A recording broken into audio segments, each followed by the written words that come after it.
Hola, muy buenas tardes. Muchas gracias. Muchas gracias con todo mi corazón.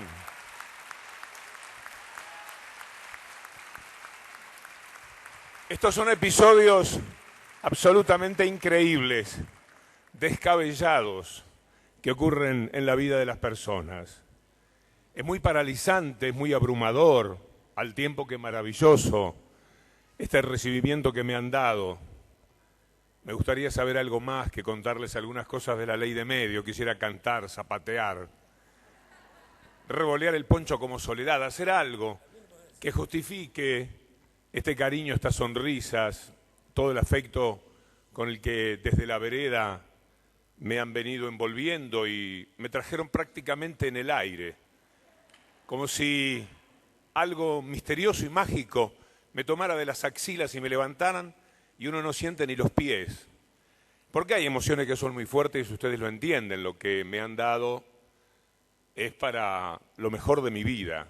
También para lo complejo de la vida de las personas públicas, porque a ese afecto hay que responderle día por día y no defraudarlos. Y no defraudarlos no es estar siempre de acuerdo, sino proceder de una forma que a ustedes les resulte creíble y transparente. Ojalá que en eso no los defraude, porque no siempre vamos a poder estar de acuerdo con lo que se diga. Eso es imposible entre ustedes. Viajan en la combi con la que llegaron hasta aquí y en la mitad del camino se dan cuenta que han discrepado, se hacen un balance muchísimo, pero están discrepando entre amigos que se creen y que se tienen confianza.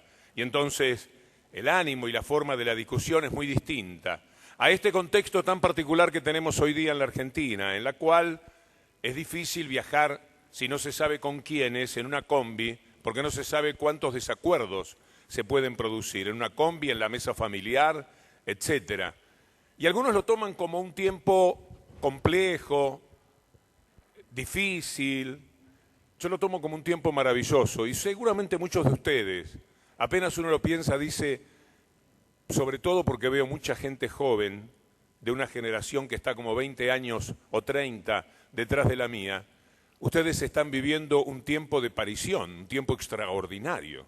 Ustedes están verdaderamente construyendo la sociedad del futuro, la misma que van a habitar, y eso es algo de lo cual no siempre se tiene la idea de participación que hoy día hay, por ejemplo, en la Argentina y en buena parte de América Latina, donde estamos generando, sobre todo los más jóvenes, algo muy fuerte, muy potente, muy lúcido. Y no hay manera de proceder con lucidez y con fuerza y con mucha convicción si no hay vereda de enfrente. Lo único que uno quisiera es un poco más de respeto y menos de mentiras en esa discusión. Estar frente a docentes para mí es estar frente a lo mejor de mi vida. Cualquier cosa que vean apreciable de mí, todo lo que pasó en este recorrido que todavía me tiene emocionado, espero ir saliendo de lo que me han provocado, todo lo que hayan intuido positivamente de mi persona tiene que ver con los docentes que tuve. Soy la consecuencia, en todo lo bueno de mi persona, de la formación que me dieron mis maestros.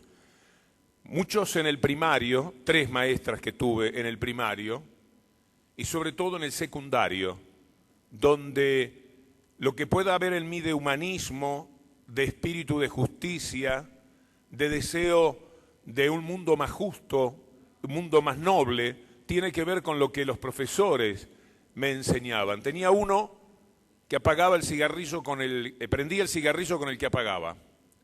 Fumaba todo el tiempo, unos cigarrillos sin filtro, tenía los dedos amarillos, pero tenía un corazón que a mí me traspasaba de emoción en cada clase. Creo que nunca falté a una clase de él. Y ese hombre me hablaba, nos hablaba, algunos tomaban nota, otros quizás les pasaba un poco más inadvertido, del mundo y de los sueños y de las artes. Y otro que se llamaba casualmente Justo, doctor Justo Rodríguez, hay cosas, hospitales, etcétera, creo que el liceo, el secundario de mi pueblo lleva su nombre, que se llamaba Justo y era un hombre extraordinariamente justo. Ustedes saben que cuando se nace en hogares más bien humildes, de clase media tironeada para abajo, uno está muy atento a cómo lo tratan. Ahí hay una atención particular, uno quiere que haya justicia. Y no todos los maestros, sabrán ustedes, se dan cuenta de esa necesidad de ser muy equilibrados y muy justos en el tratamiento con los alumnos. El que consigue que el hijo de Gómez esté tan cómodo como el hijo del doctor del pueblo y se sienta igual, ese es un gran docente, porque ese no está dejando marcas en el trato para el futuro de esa persona. Y esto ocurría con ese profesor tan entrañable para mí, don Justo Rodríguez. El otro se llamaba don Ernesto. Y así sucesivamente podría recordar sonrisas que me hicieron mejor, datos. Había uno que decía, nada es invencible. Lo único invencible, mijo, es la imbecilidad. He detectado que no le falta razón. Efectivamente, vieron que cuando hay alguien que dice una cosa muy torpe, es cuando uno se queda sin defensa, porque cuando se puede argumentar, uno tiene elementos para luchar. Fíjense cuánto un docente puede influir. Y ustedes, esta increíble cantidad de docentes que está aquí, influyen y están haciendo un nuevo tiempo. ¿Y cómo se conecta lo que ustedes son como docentes con lo que llamamos la ley de medios? Seguramente ustedes también entran al aula no para enseñarles que 2 por 2 es 4 a los chicos, y quiénes fueron los héroes de la nación y la historia universal. Entran para eso y para preparar, formar ciudadanos que sean valiosos. Y esos ciudadanos que sean valiosos, yo me animaría a intuir que ustedes los preparan diciéndoles, fulano, tenés que ser amable con Juancito, porque quizás es más fuerte, porque quizás es más grande. Es decir, un gran docente siempre es un igualador social, siempre está tratando de que el que tenga la voz más fuerte, hasta cuando hay un alumno que es el mejor y se destaca demasiado, seguramente ustedes empiezan a esquivar cuando levanta la mano para que aparezcan otras voces, para que no se sientan disminuidos frente a esa voz del que por algún motivo intelectual, de preparación, de trabajo, surge como el más capacitado. Seguramente esto ha surgido. Y entonces se trata de bajar el volumen de una voz del que sabe mucho para que el que sabe menos no quede abrumado, inferior frente a esa otra persona o a ese alumno. Y ustedes probablemente le dicen a los chicos que hay que ser más justos, que hay que interesarse por el otro, que hay que ser solidario. ¿Cómo podría yo imaginar que ustedes les dicen otra cosa? Seguramente esto es lo que están haciendo con sus alumnos. Normas de comportamiento, sentido de la justicia, de la igualdad, de la solidaridad. ¿Qué docente sería capaz íntimamente de levantar la mano y decir, mira, a mí eso no me interesa, yo lo único que voy es a enseñar matemáticas? Imposible concebirlo. No serían ustedes docentes. ¿Y qué hacen ustedes cuando pregonan por un mundo mejor y más justo, si cuando ese alumno sale de la calle se encuentra con el mundo que tenemos hoy en cuanto a la diversidad inexistente de la información con la que tiene que contar? ¿Cómo podemos creer que ese jovencito, ese niño, ese adolescente está aprendiendo del mundo más justo si cuando sale a la calle, si cuando mira televisión, si cuando lee diarios, se encuentra con que lo que vale, por ejemplo, es la libertad del mercado? Esa es la forma de libertad que ese niño va a aprender. Se va a criar en esa cultura. El que llegue primero, el que llegue más rápido, el que esté más capacitado llegue y se queda con todo. Y los demás van a tener que esperar que esa persona consiga todo lo que quiere de la vida para que después, cuando le sobre la felicidad o el dinero o el bienestar económico, el vaso se desborde y uno ponga la mano y entonces pueda caer algo para los demás. Eso es un poco lo que muchísimos años estuvieron enseñándonos en nuestra América Latina. Y digo nuestra América Latina porque el tema, por suerte, excede a la Argentina. Cuando hoy hablamos de nuevos tiempos, de nuevas posibilidades, de otros sueños, de otra sociedad más igualitaria, sin perder de vista la sociedad libertaria, estamos hablando de toda nuestra América Latina. Y en nuestra América Latina venimos de cientos de años de una formación liberal en la concepción de la construcción de las riquezas y sobre todo, y más que nada, en el reparto de las mismas, en el reparto de las posibilidades. Entonces se generó en América Latina algo contra lo que ustedes como docentes, percibiéndolo, poco pueden hacer en las aulas. América Latina es el lugar más desigual del mundo.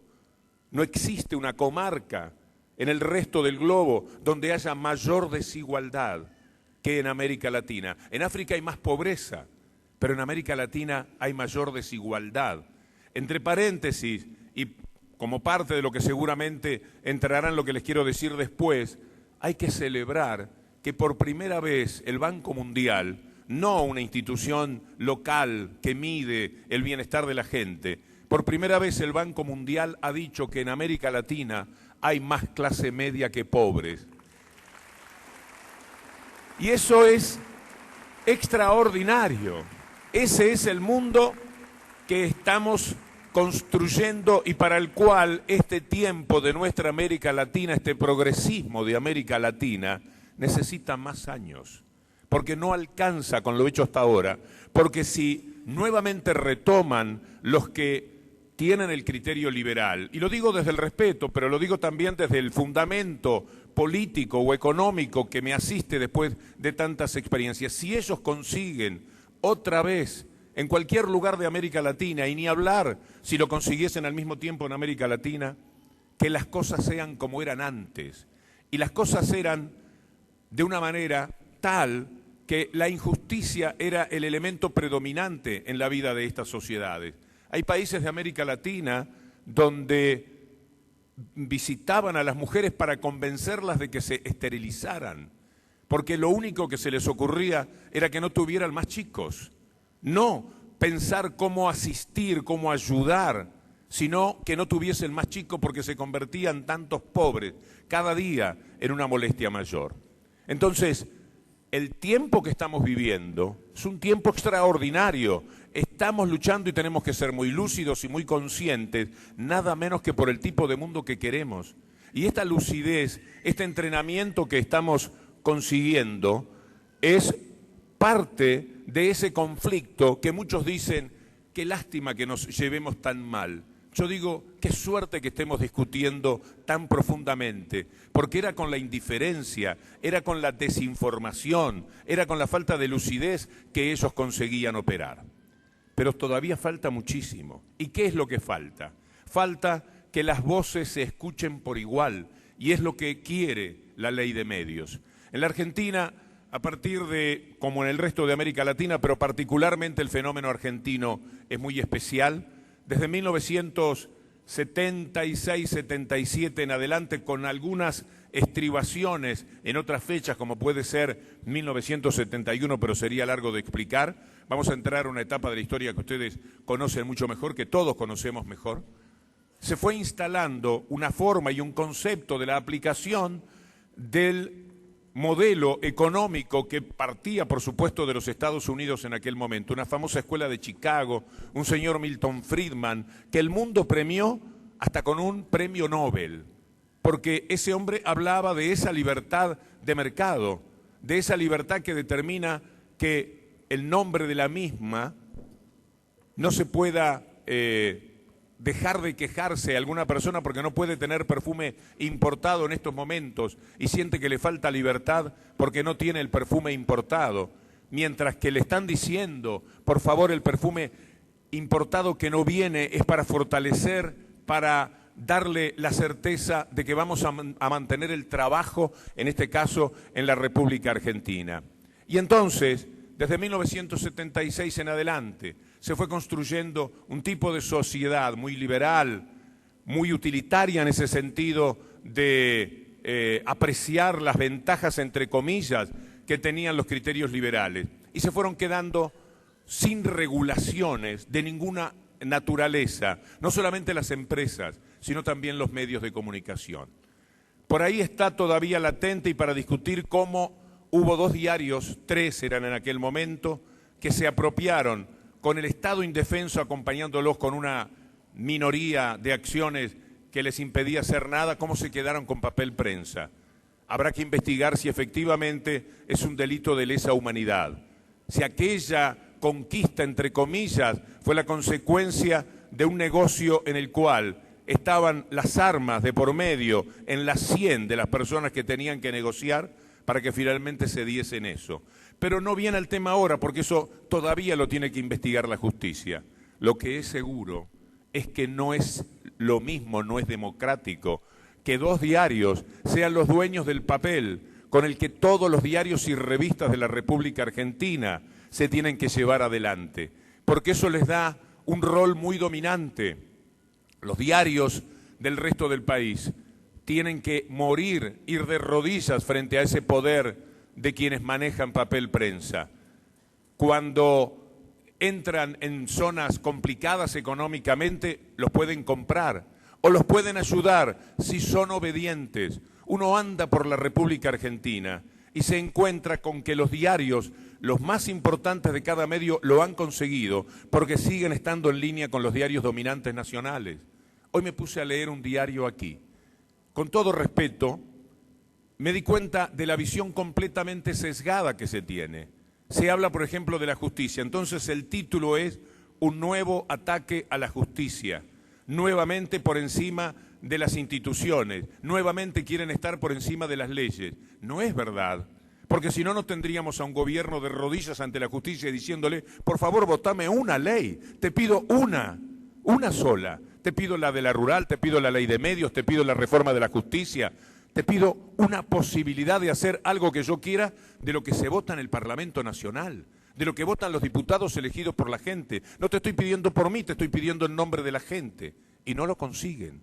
Entonces, cuando uno lee en un diario repetidamente otro ataque a la justicia y otra vez por encima de las leyes, y lo lee muchas veces, aún ustedes con las defensas mucho más altas que el común denominador de la población, tienen en ese martilleo un enemigo tremendo, porque finalmente, aunque no lo hubieran pensado nunca que lo iban a decir, aparecerán manifestando que efectivamente la justicia quiere ser controlada. Y la justicia es en estos momentos poco menos que la dueña de la vida de todos nosotros, porque es el único lugar donde se hace lo que se quiere, porque es el único ámbito donde se pueden hacer las cosas sin tener que ser transparente frente a ustedes, sin tener que dar respuesta frente a ustedes. Cuando un gobierno se equivoca, se vota a otro.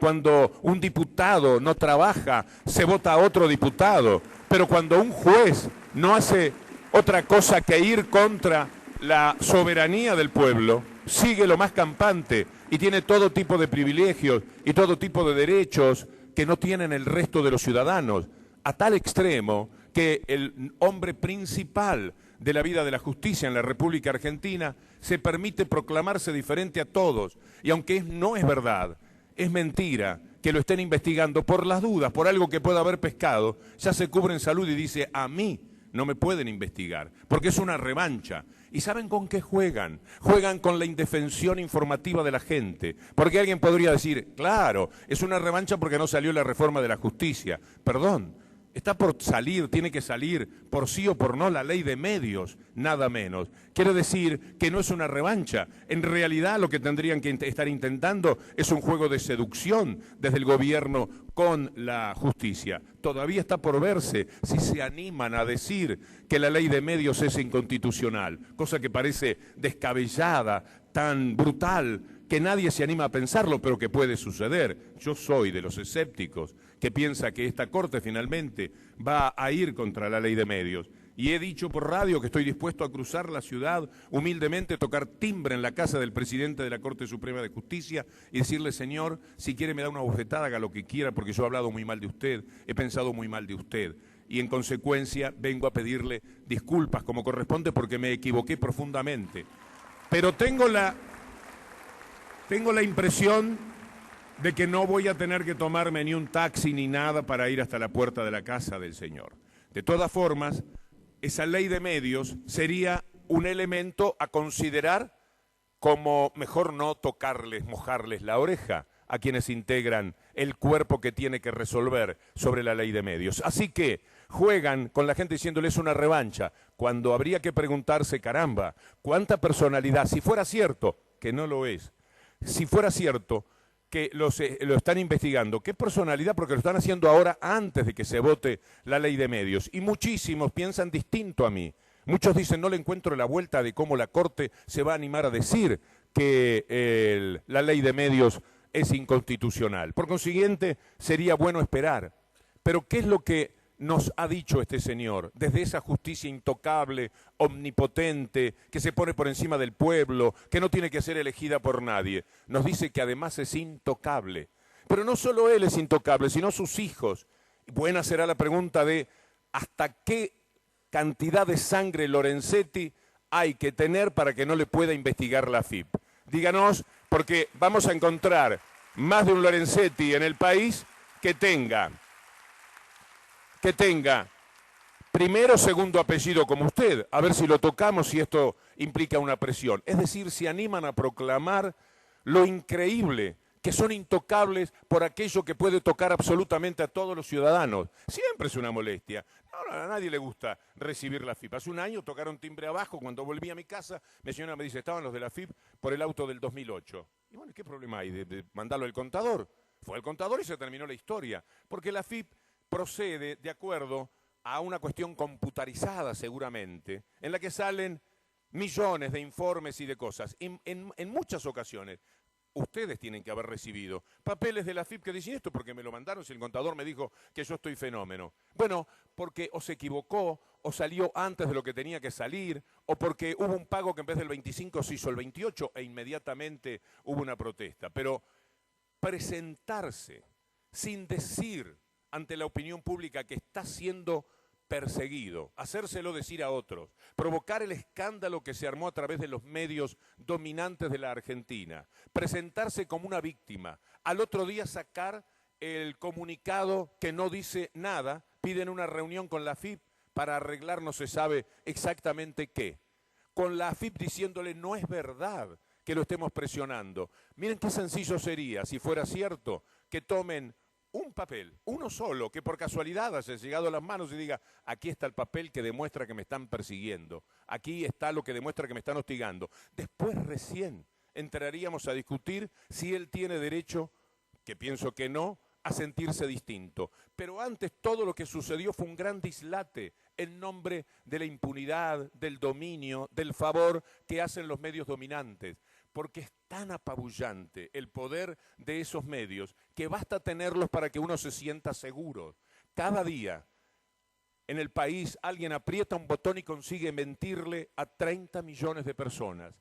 Los que refutan en este ámbito, sumemos esto, sumemos mi audiencia de la radio, sumemos un programa de televisión, uno solo hay, un pedacito de otro programa de televisión, sumemos diarios que venden 15 veces menos que los diarios dominantes y vamos a tener que la refutación llegó, en mi estimación, a 700.000 personas, pero digamos 1 millón.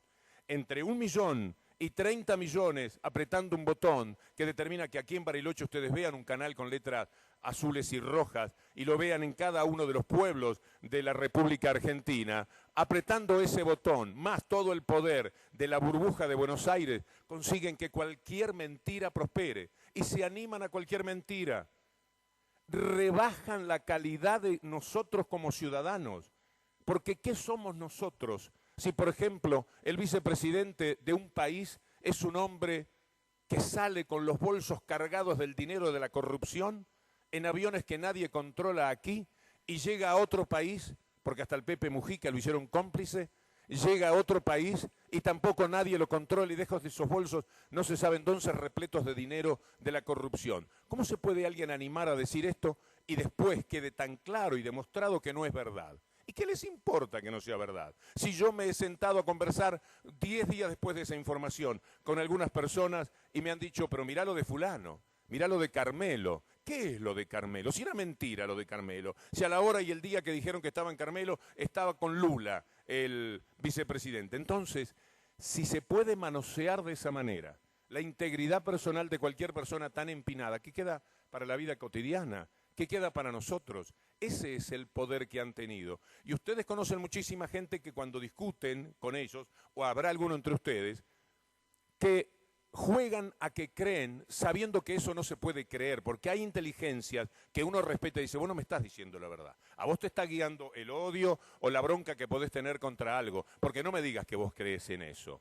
y juegan a que lo creen. Y como juegan a que lo creen, los otros mienten sabiendo que habrá quienes están diciéndoles mentime que me gusta, porque a eso se ha estado jugando en el periodismo y en el consumo del periodismo en los últimos años. A mentime que me gusta, mentime sin problemas, porque la mentira queda, siempre algo va a quedar. Bendita sería la posibilidad de que vean una película que se llama La Cacería, donde queda muy claro de qué forma la mentira siempre prospera y siempre queda algo. Pero volvamos a los medios y al dominio de los medios, y va a aparecer el momento en el cual ustedes dirán por qué el buen relator del gol de Maradona se convirtió en este personaje que ustedes tratan muy bien, pero de vez en cuando se para una persona y me dice cualquier cosa desde adentro de un boliche, poco menos que vendido o algo por el estilo. ¿Qué pasó? ¿Por qué este buen relator se metió en un mundo donde tiene que nadar con tiburones? Entonces, lo que ocurrió fue que esa presencia dentro del fútbol es lo que me dio el conocimiento de lo que estaba sucediendo. En 1994 aproximadamente. Y lo que ocurrió anoche en Independiente y el descalabro de Independiente y todo lo que ha sucedido todavía tiene que ver con aquello de un robo y de una estafa que se hizo durante 15 años o más al fútbol argentino. Estafaban al fútbol, se lo robaban al fútbol, pero además le robaban a la gente la posibilidad que tiene ahora de verlo. ¿No cambió un poco la vida cuando el domingo el que no tiene para nada, ustedes son docentes, deben tener sueldos que les permiten darse otro tipo de vida? Pero igual, cada salida se puede tornar cara. Mediodía a las 2 de la tarde, juega Racing. Como yo soy hincha de Independiente, lo voy a ver para que pierda.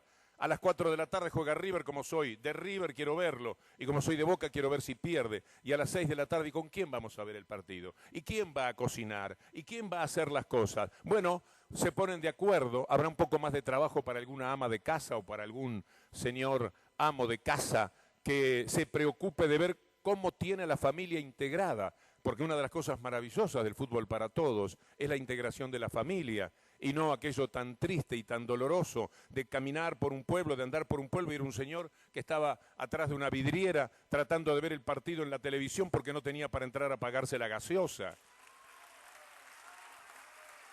Y los muchachos pateando piedritas en la esquina, porque no todos los pibes tienen la posibilidad de estar en la casa de amigos que tengan el cable, y porque además, saben, es un poco humillante. Uno le puede pedir a don José, ¿puedo ir a ver el partido este domingo? Sí, pero todos los domingos ahí, o quizás no. Entonces, hay una cuestión que tiene que ver con la integración de la familia, con la dignidad de las personas, y sobre todo, con la democratización de aquello que amamos. ¿Por qué tiene que ser para los que lo podían pagar y no para todos? ¿Saben cuánto cuesta el fútbol para todos? Y después vuelvo a cómo se consolidaron los medios. Supongamos que el fútbol está en 800 mil millones. Voy a tomar 800 porque fue la última cifra, aunque creo que ahora es un poco más. 800 millones de pesos, 40 millones de personas. ¿Saben cuánto le cuesta a cada uno? 800 millones, tenemos que juntar más o menos 70 millones, un poco de 70 millones cada mes. $1,70. $1,70 a cada ciudadano del país, la posibilidad de ver aquello que amamos, de tener un proyecto de vida para el fin de semana que se queda tan vacío en la soledad de los pueblos, en la soledad de las ciudades, cuando uno no tiene las mismas posibilidades de tomar el auto, aunque sea para ir a dar la vuelta del perro.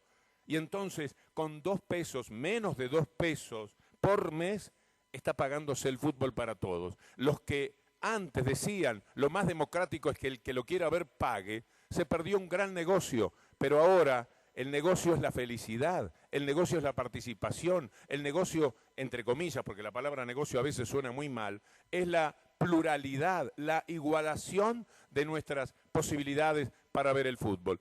Y usted dirá, pero bueno, pero ¿cómo le vas a cobrar 2 pesos al bebé que ni se interesa y a personas, 2 pesos por mes? Menos de 2 pesos, bueno, pero igual, no tenés por qué cobrárselo al que no le ve o no le interesa. Bueno, hablemos de los contribuyentes. 10 millones de contribuyentes, un poquito menos. Hay que juntar 70 millones de pesos. 10 millones de personas que tienen trabajo, que pagan sus impuestos, que tienen posibilidades, con 10 pesos por persona. Al cabo de cada mes se está pagando el fútbol. Y si hablamos de los grandes contribuyentes, que son aquellos que pagan más del 35%, entre los cuales de momento y por ahora, y gracias a ustedes, posiblemente yo figuro, se trata de 12 o 13 pesos de los que todo lo tienen, de los que antes pagaban por un decodificador y los partidos especiales y la mar en coche, pagaban 200 pesos para verlo ellos nada más. Y ahora con 10 pesos consiguen verlo ellos y que lo vean todos. ¿Hay algo más maravilloso que una idea de esta naturaleza? Y fíjense cómo muchas veces nos roban cosas y no nos damos cuenta, porque en realidad la lucha contra esos medios dominantes que se robaban el fútbol, por supuesto que sin licitación y sin nada, tan solo con el poder, poniendo el poncho de la importancia que tenían como medios de comunicación. De esa forma tienen todo lo que tienen. No hay nada que ustedes hagan en sus vidas que no tenga que ver con ellos. Alguien anda con el resumen de la tarjeta de crédito, alguien anda con lo que le llegó de luz este mes. Bueno, ese papel lo imprime la misma gente del grupo periodístico dominante y de Techín.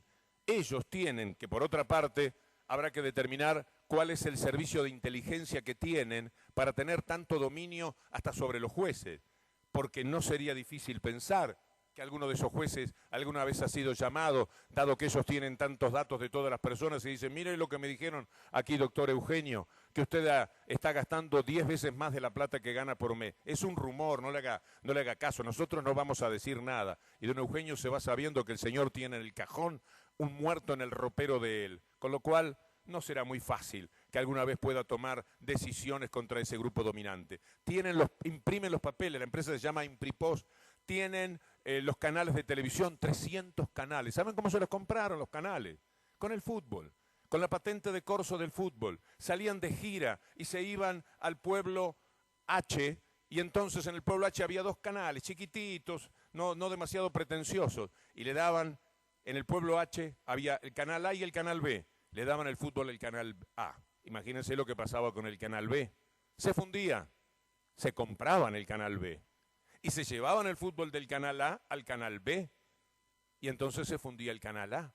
Y también se lo compraban. ¿Ustedes creen que han llegado a tener 300 canales en el país porque son personas que arriesgaron? Nada arriesgaron. Todo se lo hicieron poniendo el poder dominante que tienen sobre los políticos, que viven de rodillas en muchos casos, sobre el resto del periodismo que no se anima a denunciarlos por las cosas que llevan adelante en el manejo del papel y en la posición dominante, hasta llegar a que la única esperanza que tengamos para desbaratar semejante poder sea o la ley de medios o el hecho de que en el vientre de su inmenso poderío viaja también la posibilidad de que cada día sepamos un poco más de ellos.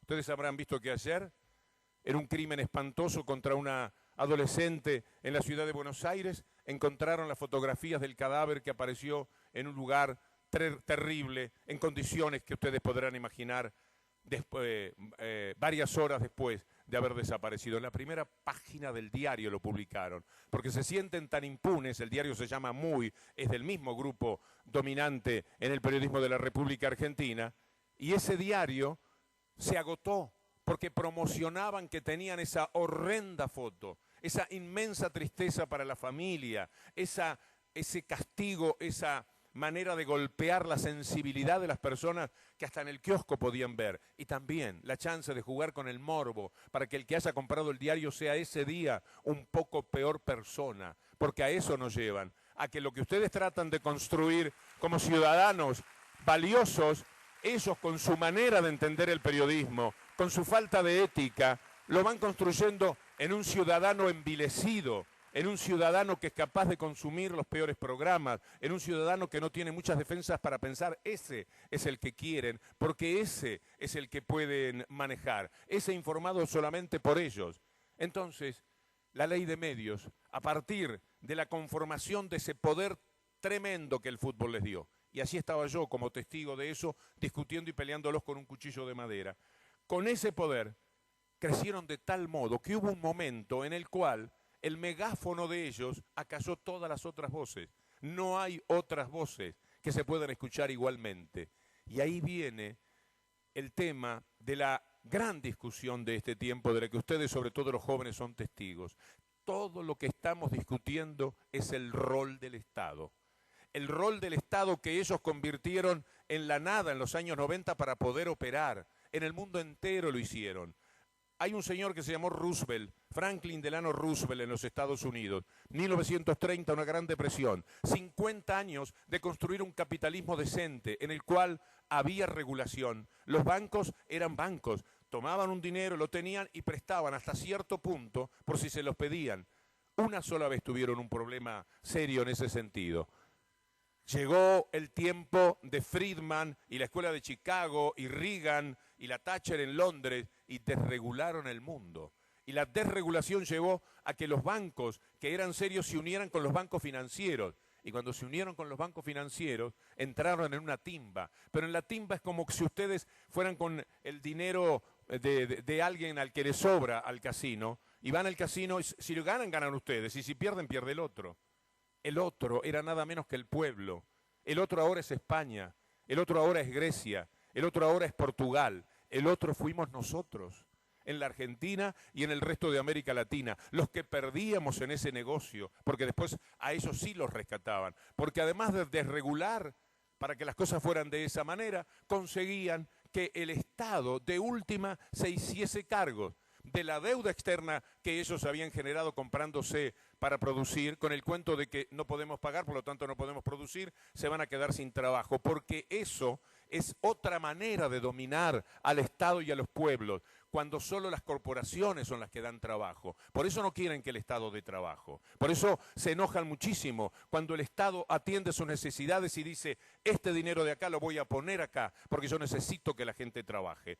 Y entonces, a través del subsidio, a través de optimizar los recursos de otra manera, dan trabajo, porque las corporaciones necesitan, primero, una masa muy alta de desocupados para que el trabajo no valga nada. Cuando hay 2 millones de desocupados golpeando la puerta, el que está adentro anda con la cola entre las patas y gana mal, porque hay mucha demanda, si no te gusta te vas. O no nos decían eso, no les decían eso a los trabajadores en los años 90. Exactamente esta era la expresión. Hacían cualquier cosa. Hasta las empleadas de los supermercados, supongo que esta es una práctica que se fue perdiendo, tenían que ser revisadas de la forma que una mujer tiene que ser revisada para que no se llevaran absolutamente nada. Y no podían reaccionar, no tenían, bueno, en el grupo dominante de periodismo todavía no tienen libertades sindicales. Arrasaron absolutamente con todo y lamentablemente con mucha complicidad también de quienes representaban a los trabajadores, que los representaron muy pero muy mal. Y se quedaron con todo en nombre de esa desregulación. Es ahí cuando ellos operan para construir esos inmensos poderes, poderes que ahora tenemos que de alguna manera acallar un poco, emparejar. Hay un notable hombre de letras, un gran pensador norteamericano, un hombre que está bien dentro del capitalismo, que ni siquiera es del palo de Obama. Tengo la impresión de que es republicano, aunque ha sido un hombre de la justicia. Se llama Owen Fish. Owen con W, Fish con doble S y como suena. Ese hombre habla del rol del Estado. El Estado es verdad que puede ser apabullante en términos de la libertad de expresión. Puede ser un Estado totalitario, pero el Estado puede ser también el liberador de las posibilidades, porque no hay libertad de opinión jamás cuando hay una sola voz. Y si hay una sola voz, hay que, de alguna manera, reglamentar, legislar para que aparezcan otras voces, para que haya pluralidad, para que haya diversidad en la opinión, y no para que ustedes hoy en esta provincia hayan leído un diario que me parece que los de Buenos Aires están escritos por Heidi, comparado con lo que yo pude apreciar aquí. Ustedes lean una sucesión de noticias tan negativas y tan duras que o esquivan el diario o lo cierran con mucho dolor o terminan convencidos, porque esta es una etapa que invita enormemente a la lucidez, a levantar la defensa, a discutir con esto. Entonces, Owen Fish dice, el Estado tiene la obligación, no solamente el derecho, la obligación de conseguir que las voces sean escuchadas. El Estado tiene que ser un regulador de todo, de la vida. El Estado tiene que... Bueno, esta es la discusión. Habrá quien aquí, lo respeto, diga, como en los diarios que estoy mencionando. No, el Estado tiene que ser alguien que simplemente mira y legitima lo que es el mercado el que da progreso, es el mercado el que un día, cuando le sobre a los que tienen, va a repartir con los que nada tienen. Esta es un poco la idea de ellos, lanzados además con sus ideas a que los gobiernos de América Latina fracasan por populistas. ¿Qué tienen con la palabra pueblo? ¿Por qué los populismos de derecha podrían servir, pero no los populismos progresistas, si esta fuera la expresión? Pero ¿cuál es el otro caballito de batalla? El de la corrupción. Inmediatamente, siempre la misma acusación. Después uno que también entró por el aro, que también tuvo las defensas bajas en algún momento, se encuentra con que toda la historia de corrupción de los últimos años ha ido quedando siempre prácticamente en la nada. Para lo que sirve es para deslegitimar esos gobiernos progresistas y populares. ¿Y por qué? Porque esos gobiernos, quienes están a la izquierda, y perdón a las personas que tengan convicciones de derecha o de centro derecha que estén presentes, la izquierda tiene un discurso maravilloso. La izquierda habla de igualar, la izquierda tiene sueños, la izquierda quiere justicia, la izquierda incluso se permite códigos éticos por los cuales la mentira no cabe. ¿Saben por qué además? Porque no tiene necesidad de mentir, si tiene cosas tan lindas para decir, ¿para qué se va a involucrar con la mentira o con el desprestigio de las personas? En cambio, la derecha, ¿qué nos puede decir? Es difícil el discurso de la derecha, si lo dicen de verdad. Entonces tienen que atacar el discurso de la izquierda, porque desde la derecha lo que se puede decir es, mirá, lo que está bien es que, lo que dije antes, y no quiero ser redundante, lo voy a decir en una sola línea, lo que está bien es que el mercado resuelva esto. Pero ¿y cómo haces para que pelee uno de 100 kilos con uno de 20? ¿Cómo haces con un país como cada uno de los nuestros de América Latina que viene desde el fondo de la historia, con los que ustedes conocen muy bien este tema, pusieron un empréstito patriótico sentados en el Club de Progreso de Buenos Aires, vinieron, acabaron con todo lo que había y dijeron 500.000 hectáreas para fulano, 3 millones de hectáreas para fulano, y así construyeron de alguna manera una desigualdad pavorosa. Y esto ocurrió en cada uno de los países. ¿Cómo se puede comparar a ese poderoso con José Pueblo, con el inmigrante que vino nada más que con un bolsito a formar parte de la sociedad? No había manera, y esa fue la competencia, ese es el mercado que ellos establecen. Tyson peleando conmigo, así no vale, hay que regular la forma, hay que buscar cuáles son las armas con las que Tyson puede pelear conmigo, porque si no, esa desigualdad me va a tener a mí siempre como perdedor. La ley de medios no es otra cosa que ese igualador, que ya tenemos como ejemplo con lo que ocurrió con el fútbol para todos. Piensen un poco en lo del fútbol para todos. Piénsense sentados en su casa mirando el partido. Piensen en la familia sentada. Véanse en ese escenario. No dejen de verse en ese escenario, porque no falta un sinvergüenza de periodistas que son en realidad cómplices, que dice lo paga el pueblo. Y sí, ¿cuántas cosas paga el pueblo que son para ellos?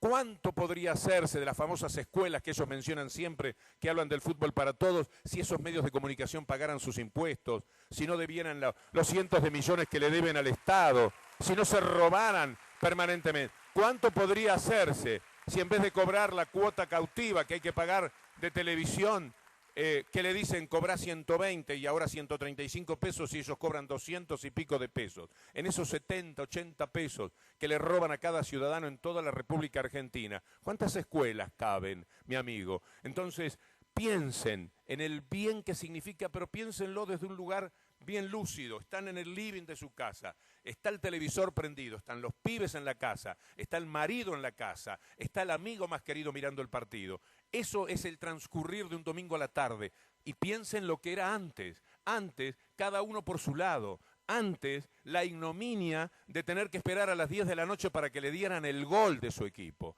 Porque hasta en eso eran desiguales. A Boca le daban 15 minutos, a River 15 minutos, Racing Independiente San Lorenzo 8 minutos, Rosario Central, Newell's Old Boys 2 minutos y Argentino Junior le pasaban el olor de la camiseta por la pantalla.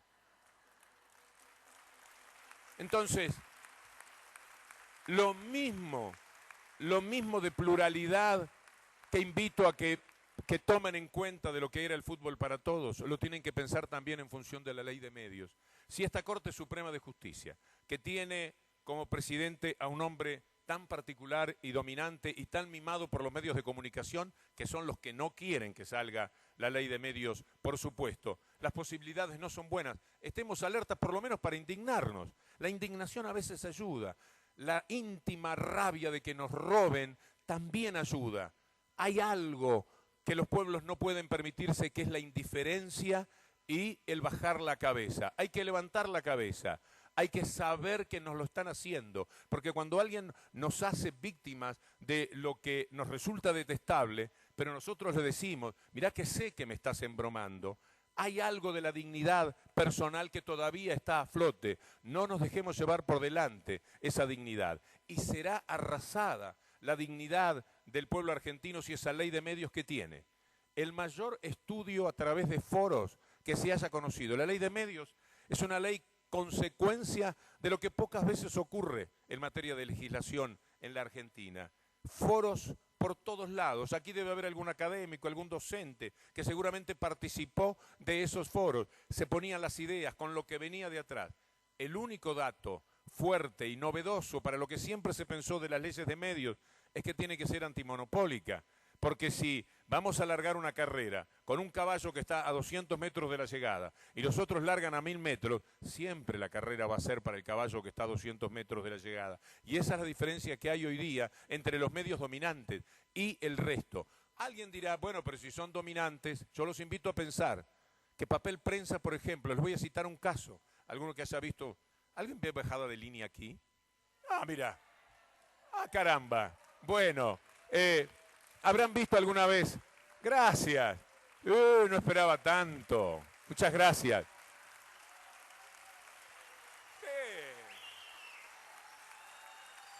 Me voy muy agrandado.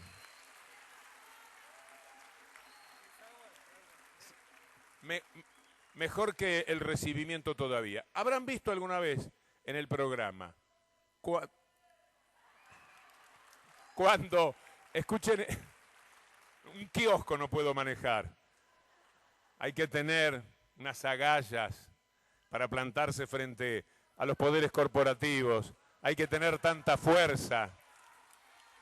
Cuide, ténganlo presente también eso. No vayan nunca a estar con quienes se presentan de rodillas frente a los medios dominantes. Que den la cara, que si el señor fulano quiere ser candidato, que lo sea, como Berlusconi lo es en Italia, que será detestable, pero el tipo está dando la cara y jugándosela por la gente de derecha de su país. Pero nunca se dejen engatusar por el que ustedes saben que no es el que verdaderamente manda. Lo más lindo es poner a cargo de algo a quien tiene la personalidad, la fuerza moral, la valentía para llevar adelante aquello que ustedes pidieron. Porque finalmente, cuando pedimos pluralidad, lo que estamos pidiendo es poder llevar a cabo ciertos designios del Estado. Cuando hay una voz dominante liberal que está en contra, una voz que habla de la libertad de mercado, una voz que quiere bonos, que quiere endeudarse, que quiere empréstitos, que lo único que procura es eso, hay que pensar que hay que tener muchísima personalidad para confrontar con ese dominio, con eso que están queriendo llevar. Cuando ustedes le dicen, viva el Fondo Monetario Internacional, no nos endeudamos porque debemos mucho, hay que también tener cara, ¿no? Porque se sabe cómo se generó esa deuda en América Latina y se sabe que el que paga o el que negocia con quienes son dueños de esa deuda, por supuesto que después cuando va a pedir, si yo le pido a don José, que es el que presta plata en el pueblo, y le dije que le pagaba el mes que viene y después resulta que le pago a los 2 meses, y cuando le pago a los 2 meses le digo, don José, perdóname 50 pesos porque no tengo, la verdad que no tengo, y don José me perdona. Cuando voy de nuevo a don José me dice, pero te voy a cobrar un poco más de interés, porque por la última vez no me pagaste. Así también funciona el mundo. Y entonces la Argentina tiene algunos de esos problemas. Cuando ustedes escuchen que alguien está alineado con los poderes económicos, en realidad está alineado con todo eso. En consecuencia, si el mandato de ustedes fue pedir un gobierno que les cuide la soberanía, un gobierno que les pelee a las corporaciones, un gobierno que tenga fuerza moral para luchar contra aquello que es un poder que normalmente es inmanejable, que ese mandato no lo cambie después el periodismo y los políticos que lo acompañan diciendo que no, que aquello que se votó por el gobierno no sirve. Esperen su turno, ya va a venir la oportunidad. El mismo pueblo puede ser quizás cambiante en su punto de vista. Así que lo increíble de quienes están desde la política tan alineados con los grupos dominantes del periodismo es que no aprovecharon la ocasión, porque son otros los que están dando la cara y la pelea, en este caso el gobierno, pero es para ellos también, porque no es bueno que lleguen algún día presidente o a donde sea y tengan que preguntarle al señor fulano cómo tienen que manejar el país, porque lo que hagan que no le gusta al señor fulano, también contra ellos va a operar. Ahora verán ustedes la que le espera un gobernador que ha sido muy mimado por los medios de comunicación mientras pensaron que a lo mejor ese gobernador era la esperanza. Pero resulta que algo pasó en estos días y ya no es la esperanza. Van a ver ustedes poco a poco cómo lo tratan. Y ese gobernador va a sentir en carne propia el aprendizaje feroz que significa, que a veces no tomamos nota de la mentira, porque es con respecto a otros, pero cuando mienten sobre nosotros, cuando hemos sido acusados de algo, cuando somos conscientes del sufrimiento moral que provoca una mentira, entonces sí tomamos nota y sabemos dónde está el enemigo y contra quién tenemos que pelear. En la vida de los gobiernos o en la vida familiar, ninguno de ustedes habrá estado exento de ser víctima de una mentira que ustedes decían, pero ¿cómo pudieron decir esto? ¿Cómo fue que dijeron esto? Bueno, ese trabajo con la mentira es cotidiano y es diario, porque además, como la ley de medios, si saliese favorable, se viene en los próximos meses, no les alcanza el tiempo para cambiar de gobierno si es que pudiesen cambiar de gobierno. Entonces lo que quieren es que el país estalle por los aires y en consecuencia van a presentarles cualquier medida que se tome con respecto a la justicia como un ataque a la justicia. ¿Cuántas veces leyeron y escucharon y vieron en los zócalos otro ataque a la justicia? Se quieren llevar por delante la justicia. ¿Y sabe lo que es la justicia? Tomemos al presidente de la Corte Suprema de Justicia. Lo primero que hizo es una mentira que ustedes conocen todos. Hizo publicar en el Centro de Información Judicial, en el CIJ, hizo publicar una carta escrita por Maqueda pero fogoneada por él, diciendo que era de todos los estamentos judiciales.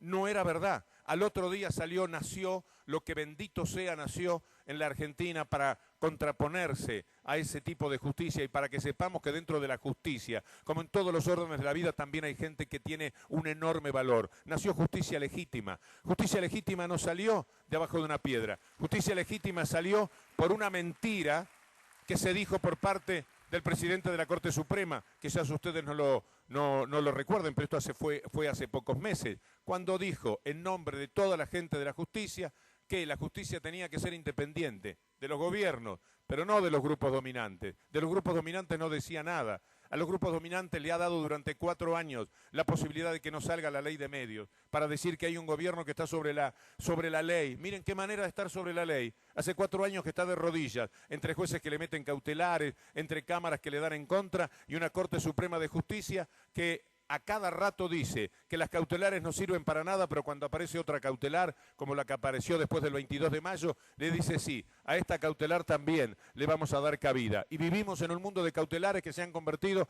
en la justicia de fondo. Ya no hay necesidad de discutir quién tiene razón o no. Ponemos una cautelar y mientras dure la cautelar no hay ningún tipo de problema. Esta es una parte de la justicia. El otro paso que dio no fue hace mucho. Ustedes conocieron lo que fue el acuerdo que hubo cuando estaba la reforma judicial en el Parlamento y entonces la Corte Suprema pidió lo único que tenía inconstitucional la reforma de la justicia. ¿Pueden creer eso? Había una sola de las disposiciones, un solo artículo que era inconstitucional. ¿Saben cuál? El que la Corte pidió que no cambiaran. Parece un contrasentido que uno supera lo que uno está en condiciones de tolerar intelectualmente.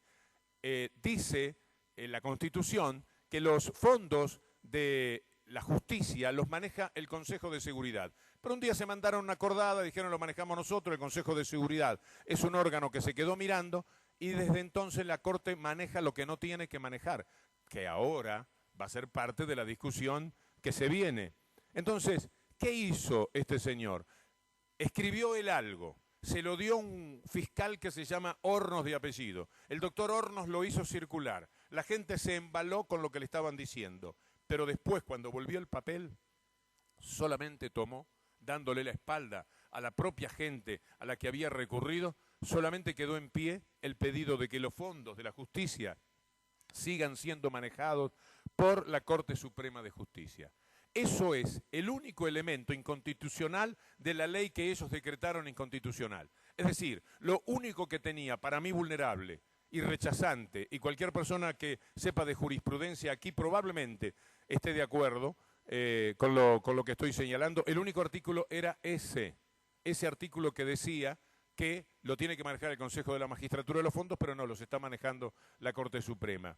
Y por último, lo que les dije en un principio, todo lo que ha ocurrido con este dislate de decir que,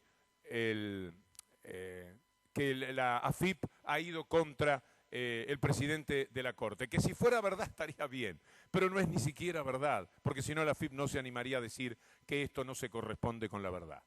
¿Qué podrá estar ocurriendo? ¿Estarán intentando mostrar un gobierno enloquecido contra la justicia y la justicia se convierte en la heroína de una parte de la sociedad argentina diciéndole en nombre de esto que no a la ley de medios?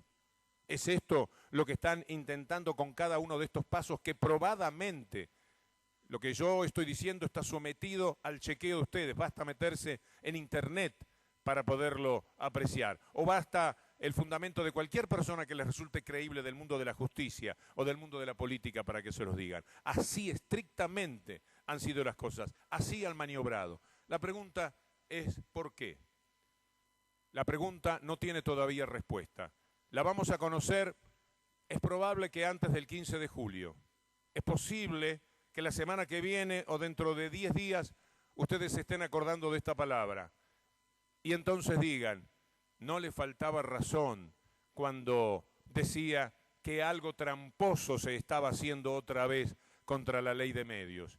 Y si no, estarán diciendo, pobre, me estarán imaginando en un taxi, rumbo a la casa de Lorenzetti, sin saber qué decirle. Muchas gracias.